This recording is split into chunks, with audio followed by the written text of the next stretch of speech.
I think starting off this video with this tweet right here by James is the perfect way to start off this video. Joe Burrow, Kenny Pickett. I can't see the difference. LaShawn McCoy. LaShawn, you're a special man. So, if you guys did not see, Kenny Pickett got traded to the Philadelphia Eagles. Now, two things, right? This is a trade that had to happen because of the fact that they signed Russell Wilson.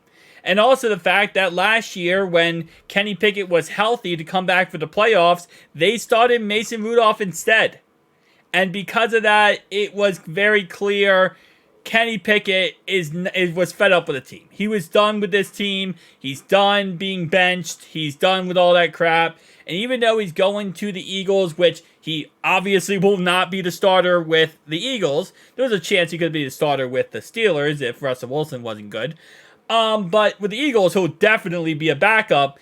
At least he's been a huge Eagles fan since he grew up. He actually grew up in New Jersey, and there's pictures of him in high school with Eagles jerseys on. So he's an Eagles fan in general. So this is kind of just a situation where you have the guy who doesn't want to play for the Steelers anymore because he was disrespected.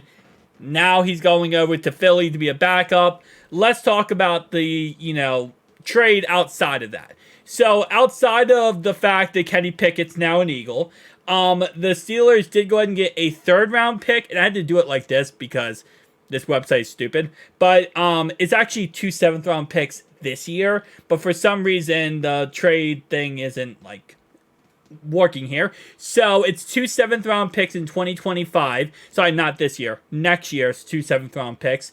And then this year is just a 3rd-round pick. So pretty much they converted, in theory here, they used Kenny Pickett to turn a 4th-round pick into a 3rd of this year and 2 7s of next year. Which, I mean, if you have a guy who isn't going to play for your team anymore, it isn't the worst situation in the world. I mean, if you're going to trade Kenny Pickett straight up, I feel like he would probably get the exact same value that Mac Jones got, which was, 6th-round pick?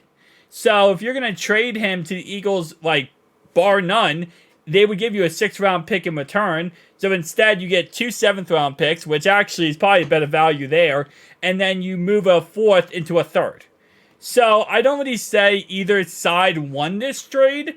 I think that the Steelers, it was kind of just a trade where it's hey, one team's hey, listen, I'll take the guy. You don't want him anymore. I'll take a backup quarterback that if Jalen Hurts goes down could be a starter.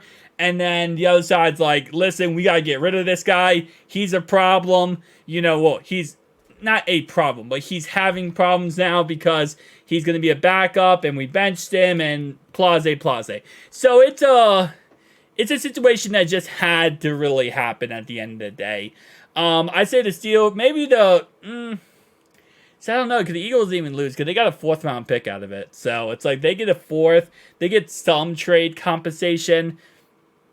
Yeah, no. I'd say the Eagles won just because of the fact they do get a backup quarterback where Kenny Pickett isn't the best. Don't get me wrong, I don't think he's that good. But I think if, all crap broke loose, Jalen Hurts is out for the season, they need a quarterback. I think you could go worse than Kenny Pickett. So I think Kenny Pickett, for a last-ditch effort, he's serviceable. Okay, that's all I'll say. He's serviceable as a last-ditch effort. You have no one else. You need a quarterback because your main quarterback's hurt. You go with him. Kind of how I look at it. Tell me now below your thoughts and opinions. Peace.